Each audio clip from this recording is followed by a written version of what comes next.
Hello everyone, Dreamer here. Today we're talking about credit, debt, and interest. If you're a teen, young adult, or adult who doesn't know much about credit, this is a must-watch. It's very important to be informed on this.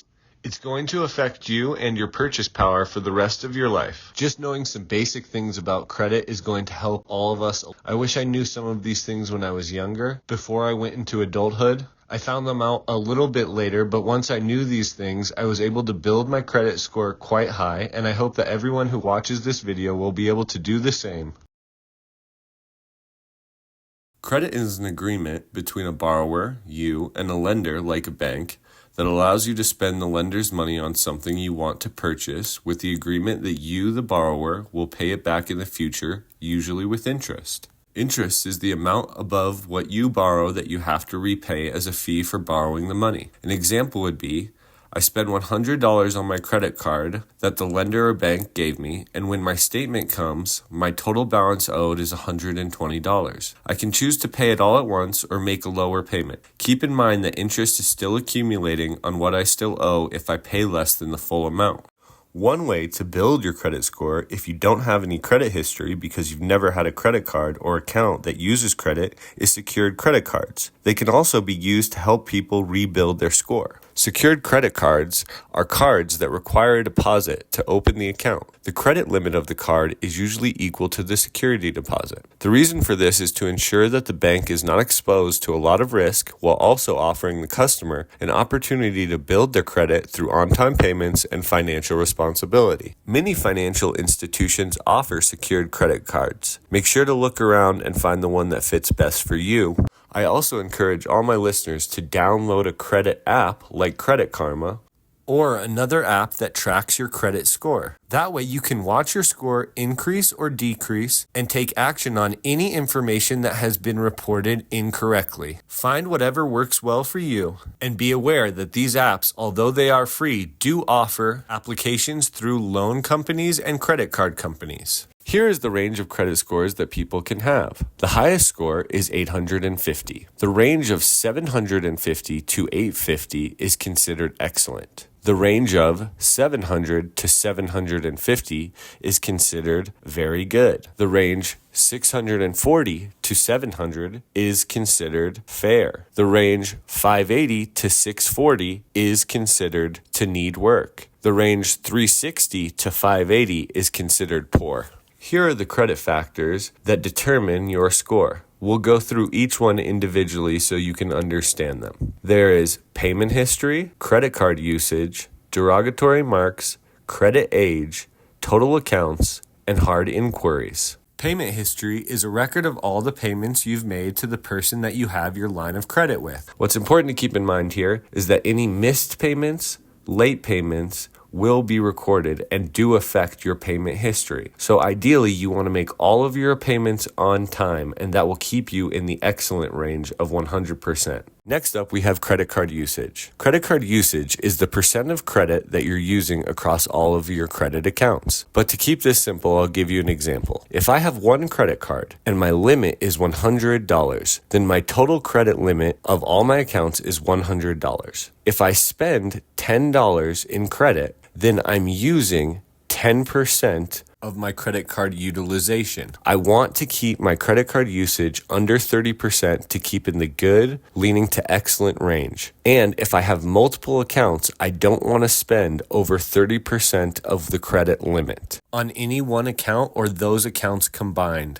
Next up, we have derogatory marks. These can be avoided. Derogatory marks can include bankruptcy, foreclosure, or accounts that have been sent to collections due to non-payments. It's important to communicate with the people that you owe money so that they don't send your accounts to collections and you're able to rectify the situation before something ends up on your credit report permanently. Next up, we have credit age. Credit age is the average age of your open accounts. Your credit age is based on how long your accounts have been open. So in the picture, we can see an example. There are 4 open accounts. The Capital One account, which is 5 years and 11 months old. The JPMCB Card Services credit card that is 4 years and 11 months old. 2 student loans that are both 2 years and 11 months old. The average age of those accounts is 3 years and 6 months. We find that by adding those ages of each account together and dividing them by the number of accounts. Credit age happens gradually. The longer you keep your accounts open and in good standing, the greater your average age of open accounts will be, increasing your credit age. Because we can't speed up time, this is a passive thing. The best thing you can do is just keep your accounts open and in good standing, and understand that credit age fluctuates whenever a new account is added.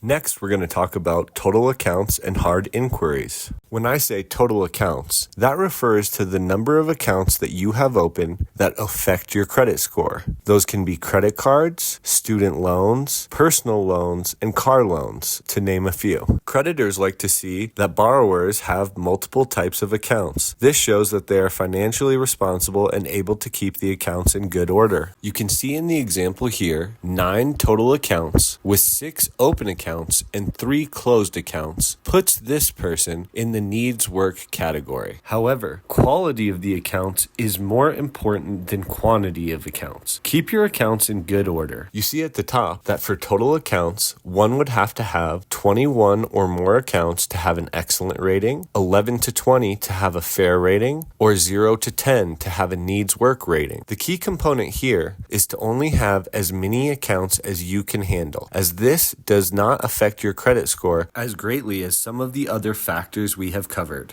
Lastly, we have hard inquiries. Hard inquiries are checks done by lenders on your credit report. These checks are done to see if you are a suitable borrower for the lender. Anytime a person goes to borrow money from a lender, a credit check can be done. Too many of these can affect your credit score, although it's important to know that these do fall off in time. An example of when a credit check would be done is if a person went to go buy a car but didn't have enough money to purchase it outright, they may get a car loan from a lender. Before they're approved for that loan, the lender will do a hard inquiry on their credit. Another example would be if a person went to get a loan for a home, or even if you apply for a new credit card. All of these are examples of when a hard inquiry would be done by the lenders. It is important to keep the number of hard inquiries that you have within a year as low as possible. Although these do fall off, they do temporarily affect your credit score. So make sure to ask anyone that you're borrowing money from if they are going to do a hard inquiry. It's a good idea to shop around before you put in an application for a credit card or loan so that you can limit the number of hard inquiries you have to do before you actually receive the loan or credit card. To finish off this video, we're going to talk a little bit about debt.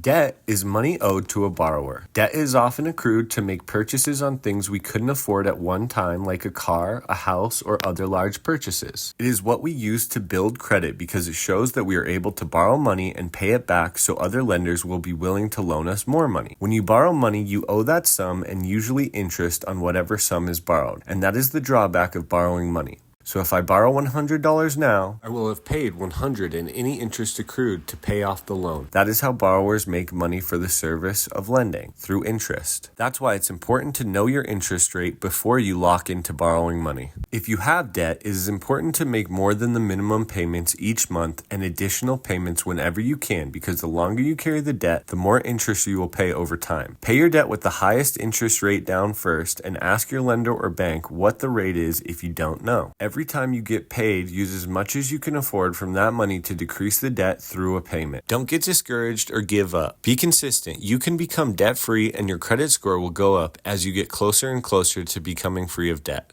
Thank you so much for watching this video. Please like and subscribe and share this with anybody who you feel like could benefit from this. It's important to take control of your credit score as soon as possible. Keep learning and keep growing, and look out for more financial videos coming soon. If you have any questions or would like to get in touch with us, leave a comment below and we'll be sure to reply. Also, if you have anything to add to this that you think might be helpful for other viewers, go ahead and drop a comment as well. Again, thanks for watching. See you in the next video.